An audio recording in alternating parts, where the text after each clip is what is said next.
when. And you're live. Hey, welcome, Paulina. Thanks for being our Rockstar interviewee today. It's been a while since we've had a chance to chat with each other. Hi, Cathy. Thank you for being here with you today. Yeah, awesome. I want to start by briefly introducing you, and then we'll get into a few things. So, you know, I did my research. LinkedIn makes it so much easier these days. But you really are, I mean, and I know you a little bit, but you really are a Renaissance woman, like spoken word artist, playwright, educator, fundraiser, stock investor, TEDx speaker, and recently the new executive director of Sketch Working Arts, which we also just call Sketch. You're also a mom and a travel junkie. And so the obvious question is, like, what do you do in your spare time? Because I'm sure you have a lot of it. In my very minimal spare time, after all of that, I do love to read a lot. I'm really into, right now I'm really into like fantasy fiction or anything kind of based on magical realism and or kind of African-based spirituality. So a lot of, so, you know, think Children of Blood and Bone or Isabel Allende books, like those types of things. Right. I also spend a lot of time outdoors. Mostly you can catch me in forests around my area. I live in Windsor, so Essex County is surrounded by a lot of amazing walking trails, and most of the time I spend all my time in Point Pelee. So that's where I am when I'm not doing a million things. Well, so I thought your answer was going to be, ha, ha, ha, Cathy, what spare time? And so the fact that you actually do other things is that much more remarkable. Okay, so before we begin today's session, I do just want to say that while the magic of technology is bringing people together from many places, I'm actually speaking to you from Mi'kma'ki, the ancestral and unceded territory of the Mi'kmaq people. I'm grateful for the care that Indigenous peoples have exercised that have allowed me to settle and work here. And this territory is covered by what is called the Treaties of Peace and Friendship, first signed with the British Crown in 1725, and it recognized Mi'kmaq and Maliseet titles to lands and resources and established the rules for what was supposed to be an ongoing relationship between nations. Paulina, do you want to share any land acknowledgement or talk about where you're from? Oh, absolutely. So I'm excited to be here with you all today, speaking from, as I mentioned, Windsor, Ontario, which is located on the traditional territories of the Three Fires Confederacy of First Nations, which is comprised of the Ojibwe, the Odawa, and the Potawatomi peoples. As a person of mixed Afro-diasporic descent, descending from immigrant settlers, I'm just beyond grateful to the Indigenous peoples of this land who have and continue to steward it in such a caring way and in a way that has really welcomed me to be able to live and work here. So awesome. Thank you very much. All right. We met because I've been doing some work with Sketch for the last 3 or 4 years. And when we first met 3 or 4 years ago, you were doing a number of different things. You were, in fact, at the time, you were the executive director of a small arts organization, and you were doing grant writing for Sketch. And of course, you were performing and being a mom and all that other stuff. And you recently took on a new role. So can you tell us a little bit about your career journey and your new role? Yeah, absolutely. So my career journey has always been very, very full. So just as busy as you see me now, I've always been that busy. Just because I love to have my hands in a lot of different things. I just get excited about projects, and particularly the arts and working in community. So I started working in community arts in my early 20s. And I was working with young people as both generally a program coordinator. I've held director roles, et cetera, at youth-led organizations. But then also as an artist educator. So on the side, I was still always doing like my poetry stuff. in different communities around Toronto and beyond. And then eventually I worked my way into kind of leading a lot of these arts organizations, which is kind of where you met me at. And of course, I've always kept my arts practice intact. So I spend a lot of time kind of balancing those two spaces, being an arts administrator and being an artist. So both very rewarding, but also challenging to manage both of those spaces at the same time. Yeah. Yeah, and then kind of moving from the front, I would say now where I'm at Sketch. So you met me, and then shortly after I became the resource development manager at Sketch, and so was in charge of like all types of fundraising from donor solicitation to grants and everything else.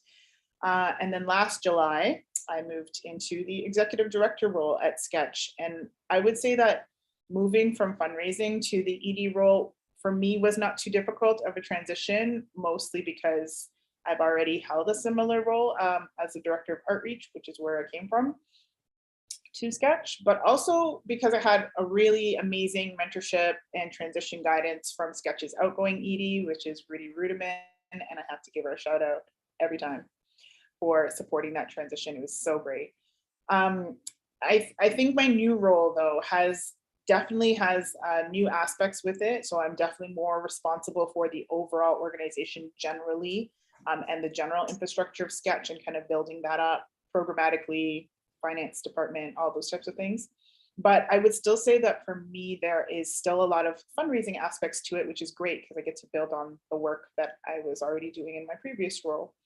So I think in the long run, coming into the ED role from the resource development manager role was actually a really good transition, because it's really helped me for that aspect of the executive director role, I think, which depending on the person can be a tough transition or it can be easy. It just depends on what kind of background you have. Because I think the ED is one of the ultimate fundraisers of the organization. You're the face, you're talking about it, donors want to meet you, funders want to meet you. And so I think it gave me a good background to strengthen that aspect. I would say also as the executive director, I feel a lot more comfortable and more connected to the income generating side of the organization. And I think that's important because it helps me to kind of bridge the gap of what is possible. So in terms of programming and infrastructure. So I would say when you understand the fundraising side of an organization, it helps you as the person, in power, I guess, to understand that whatever you're dreaming, or in our case with Sketch, we're collectively dreaming and visioning about, you have a realistic approach to what is possible, or how many steps it's going to take to get there, or what funding strategies you're going to need to actually fund that thing to happen. And I think that's really important. And then what else it helps you to do is to figure out what the gaps are and then strategize around those things. So if you have a good background in fundraising knowledge, it just makes those visions, those strategic visions that we put together, a lot more realistic. And we understand how we're going to get there. So I think it's safe to say that my fundraising background will continue to play a really significant role as I continue to move and navigate through the executive director role. And I'm very excited about that. I've learned a lot of skills as the resource development manager, and just even increasing my people skills. And asking for funds is really hard for some people, and I am one of those people, but I've definitely been encouraged in this role in getting better at that. So from your lips to the ears of hiring committees and boards all over the place for other fundraising professionals who may have aspirations to move into an executive director role someday. I realized, because I know you so well and I know Sketch so well, that I just jumped into talking about Sketch, but maybe you can let us know who Sketch is and what Sketch does a little bit, just for some context. Yeah, absolutely. So Sketch Working Arts is an amazing organization. We serve young people 16 to 29 who are racialized, navigating the margins, and we do that through kind of engaging them through arts-based practices, skill building, leadership, through a number of different programs. and we meet people at all different levels. We currently have a large studio and office space located at 180 Shaw Street in the Artscape Young Place building, which I'm very excited that will be reopening soon, like with all the COVID reopening. All right. On. So yeah, so we can have the hustle and bustle of young people again, which I miss very much. Yeah, so that's essentially what we do. We have a lot of stuff going on this year. We're celebrating our 25th anniversary stints and doing radical art making with young people across the city of Toronto and beyond. We'll be having a 25th anniversary block party summer, so feel free to come out. It's going to be super fun. We are also part of Toronto's Year of Public Art. So we are part of Artworks Teal, smaller Artworks Teal projects. So we're wrapping up our public arts projects over the next few months with some really great pieces. So you can check it out at sketch.ca. And I hope to see some of you at the exhibits because they're just fantastic. We did 4 last year, 4 different projects last year with multiple exhibits, and they were just amazing to be able to engage the community like outside of our space because our space was kind of closed. And so now we'll be able to do both inside of our space and continue to work within the community with our arts practices. So.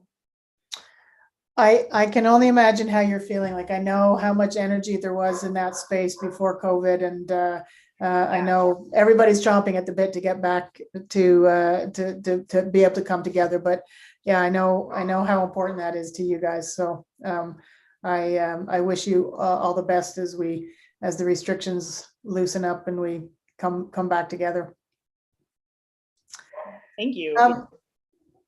So I have a question, like in terms of the fundraising work that you've done, and when we worked together, like the Fundraising Lab and Sketch, we did a lot of stuff on fundraising strategies, but we also spent a lot of time on the systems and processes, right? Like the database and planning templates and budgeting templates, that kind of stuff.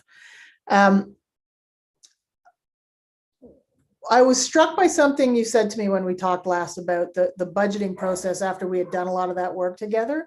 And so is there anything like as an executive director that you can say about the basic fundraising infrastructure and how it has helped you going into, as the executive director, going into like your first budgeting and planning process? Oh yes, lots to say about that actually. So I'm going to start by saying that working with you and your team, Cathy, was absolutely fantastic.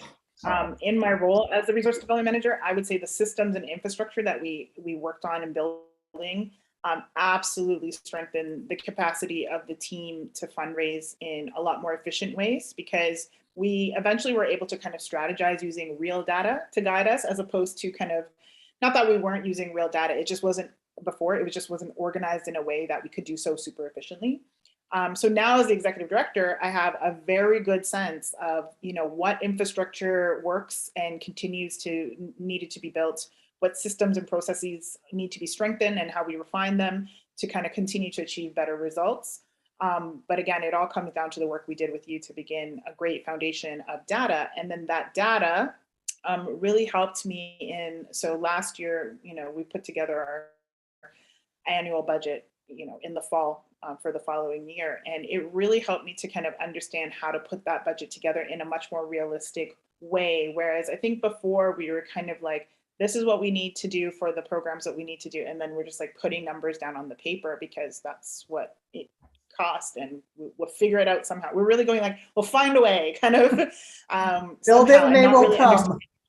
Exactly. But not really understanding how each piece of fundraising would work. So not really knowing in a really confident way how much we could really bring in grants, how much we could really bring in fundraising and donor solicitation. And I think that this year, because we had a lot more of the data to work with in this really succinct way, that we did a draft budget. Then I took that draft budget and then I was able to actually work with our fundraising team to say, okay, what did we actually raise last year? And then I got to reorganize the draft budget to be like, okay, we actually have to repurpose some of these lines, because we're based on our data, we're not going to raise as much funds here, but we might raise more funds here actually based on what we did last year. And I thought for myself as the executive director, that gave me immense confidence to present a budget to the board to say, not only to say, we are going to be able to do this, but here's the science, here's the data to back up what I'm telling you. And that really, when as your first time presenting a budget to your board, I think that really bolstered my confidence and made me feel good in the role as executive director to say, there's work behind these numbers. And that also gave the board a lot of confidence when they're able to pass the budget to say, no, that makes sense. And we can see where it's coming from. So I thought that was really, really important. And I would say, I also feel like ensuring that you have systems in place is one thing. I think it's also in the journey of Sketch is that those systems are also actually speaking to each other. So for us, we definitely found out that, everything from like your budget, you're creating your organizational budget, that has to speak to your finances and your financial reporting. That's, using QuickBooks, for example. And then that system also has to speak to your fundraising database, and they all have to be on the same page, because otherwise you have a bunch of different numbers and nobody knows which numbers are the most accurate numbers. And I think that's something I really appreciate that we learned, and having our integrated systems creates efficiencies that kind of really help you achieve the goals with less effort. And that is really important, because it means you're not duplicating work. You're not spending like time untangling miscommunication or trying to figure out which number are the accurate data. And those are all things that create more efficiencies in your system. And why are efficiencies important? Because the more efficient your system, the more well your staff is. They're spending less time burning out doing a number of Excel spreadsheets, as I was. You are a master. You're a master at Excel. Yes. And a lot of that got absorbed in the database. And I'm so grateful for that, because it just means like I have more time to spend on strategy and going out and soliciting donors and applying to more funds through fundraising and that kind of stuff.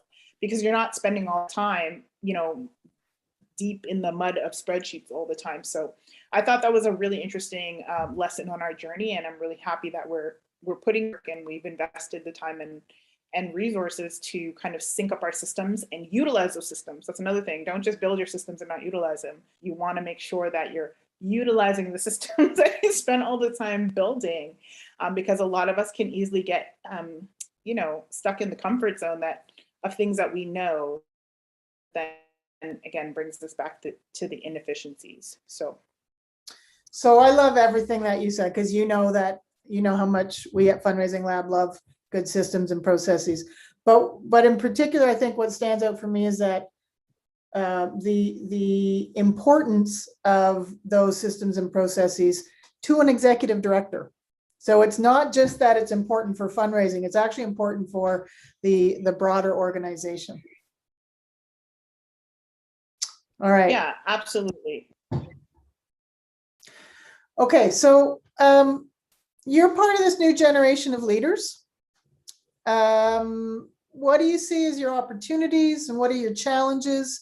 And like, feel free to answer this from any perspective, either being new in the role, or if you have observations about the broader sector, feel free to share that too. I'm really interested in hearing, because you mentioned Rudy Rudiman, who was your mentor and the previous executive director, and she was a woman sort of my age, and you guys at Sketch are the kind of the example of what's going on right now, right? With leaders who've been in the sector for a long time moving on, and a new generation of leaders taking over. So yeah, I'm interested to hear your thoughts.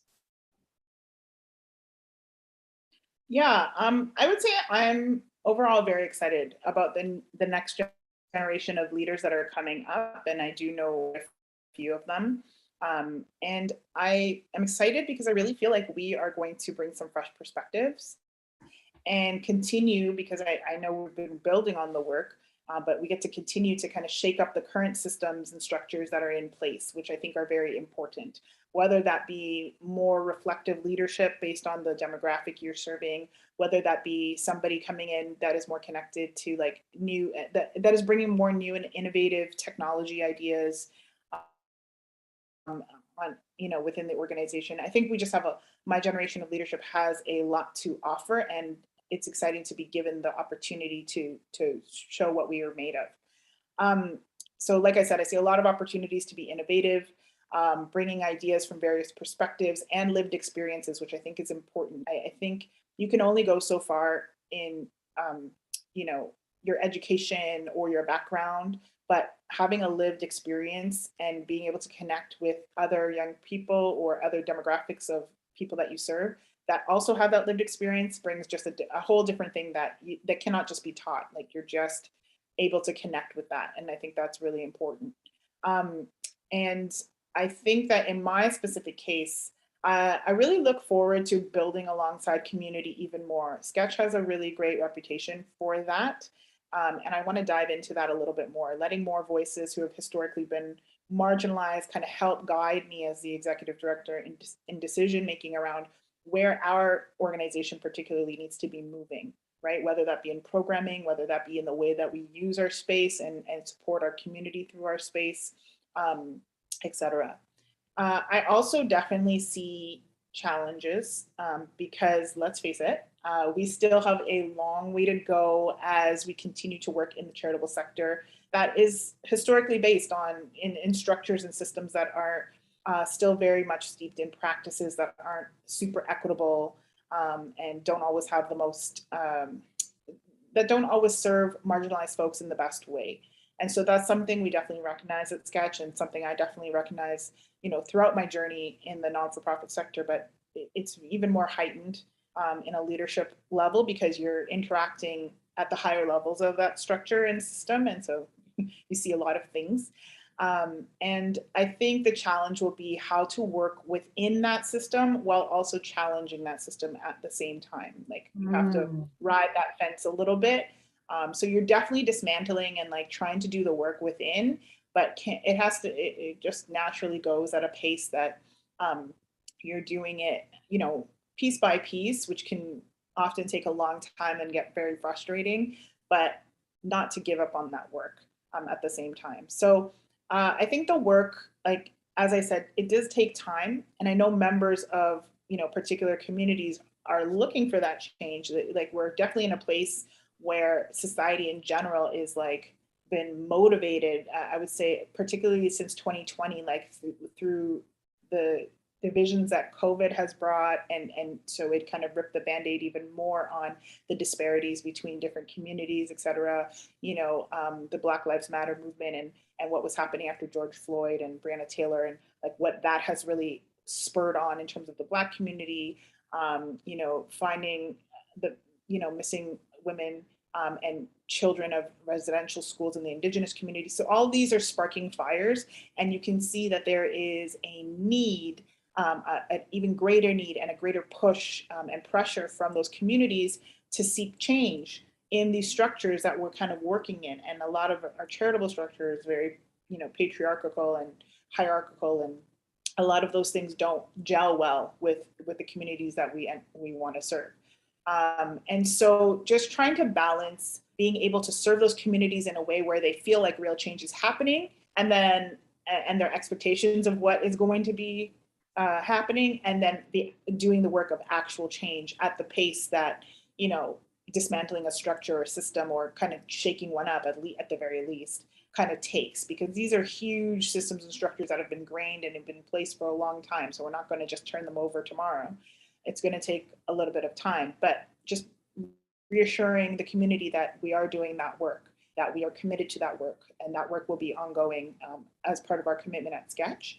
I think that that's really where the challenge is, but I'm very up for the challenge, and I have looked forward to making whatever change I can possibly make through this position that I've gained as executive director. I think this is important, that young people like myself, young people of color, racialized leaders are able to grab these positions and then kind of take them and use them in ways in which our community is asking for us to make change. And so that's the challenge. And, you're either up for it or you're not. And I'm definitely up for it. Well, I'm delighted to hear that. And I think it's interesting what you talked about. Now, Sketch has always been a little bit, I don't know if it's ahead of the curve, but Sketch has been really about being community based and led by the community. But even Sketch comes from a historical context of, a board that was pretty traditional board, and so I'm interested to hear more about your thoughts about that tension between continuing to shift things at Sketch, continuing to, or perhaps having an additional focus on reaching out to the community and being kind of led by the community, but then also being that kind of organization in the context of the charitable sector, which is still pretty traditional and yeah, still pretty traditional. We'll leave it at that. Yeah. So it's a tension, right? Because you're changing Sketch, but also wanting to be part of change of the broader sector. Yeah, and I feel like you kind of nailed it right there, Cathy. Like with Sketch, I think it is definitely this three-pronged approach, which is like, for me, how to deepen our relationship with the community. So, one of the things that I've kind of noticed is like, where's our feedback loops? How does the community kind of in a larger way talk to us, especially as our space was kind of in and out closed during COVID. So before, a young person could just be there and be like, hey, I think you should do this, or, and we need this. Whereas now that we're all virtual, how can we create more spaces, even when we open, for community to come back and say, this is what we need from Sketch as a community, and how can we make that happen, and how can we work together to do that? So that's one aspect of, for sure. On the other aspect of kind of fundraising and like being in the traditional philanthropic circles that are Sketch, I think one of the interesting things that we have been doing and working on, and mostly spearheaded by Rudy Ruderman, through Project Home, and kind of another thing that we're kind of building on, which we haven't introduced yet, so I'll just leave it at that. But I would say what has been interesting is how Sketch has been looking at traditional philanthropy and figuring out ways on how we can radicalize traditional philanthropy in the same way that we radicalize our programming and the ways in which we work with community. And there have definitely been some inroads made, and there are definitely some opportunities that to support philanthropy and philanthropists who kind of want to change the way, or are at least open to changing the ways in which they look at traditional philanthropy, how they can support a community, how we can work together and challenge power structures and hierarchical power at the table. So it's been a very interesting kind of journey to look at that and figure out what Sketch's role is in that. And I think we're very uniquely positioned in the way that we are trusted by community, where also we have quite a bit of trust and from the donor community that we work with and investor community that we work with. And so kind of leveraging both of that and bringing them together to say, a change needs to come in the way that we fundraise, or dollars are fundraised and then allocated to community programs.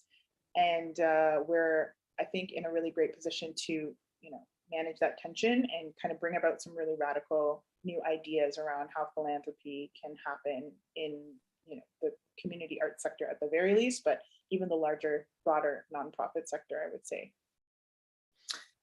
Wow, I love everything you said. It's exciting to watch and see what you're doing to introduce some change, and I look forward to to staying in touch and seeing. I'd love to have this conversation in a year or two and see how this has all gone. Yeah, absolutely. So I think we will. I'll give you the last word if you have any final words of wisdom, and then we'll invite Matt in to see if we have any questions. So last word is yours, unless we have questions, and then you'll be speaking some more, but. Yeah, I think the only last word I want to say is that I really appreciate that kind of in-depth look at how fundraising um, can really change the dynamic in an organization, and either can actually strengthen the work that you want to do. So one thing that was a really interesting in our journey at Sketch and working with Cathy was how to kind of integrate fundraising, like thinking about fundraising, or how does fundraising connect to everybody's role, right? Not just the fundraisers at Sketch, but also like programmers and everybody else. And how do we get folks to think about it in a way that it's not so like, I don't know, not so icky, but more of a reciprocal relationship building with different pieces of community, because the donor community is also part of the Sketch community. The public are definitely part of the Sketch community, just as much as the participants who access the services. So how do we just look at it as a reciprocal exchange between community, as opposed to kind of like this cap in hand exchange, and where one has more power than the other? They're both offering something, and it's more of an equal exchange. And how do we kind of build on that? And so that's what I'm really interested in discovering through Sketch. Beautifully said. Thank you. Matt, do we have anybody who has any questions for us? As it stands, I don't see any. Yeah. All right. This has been awesome. Paulina, thank you so much. I know that you have not been feeling 100% the last few days, but you rallied and knocked it out of the park. Thanks. Thanks for joining us. All right, are we done? Yeah, I think so. Okay. I don't see any questions, so all right, we'll go with it. Okay. So Paulina, thank you. That was really great. So this went live, and then Matt sort of repurposes it and sends it out as a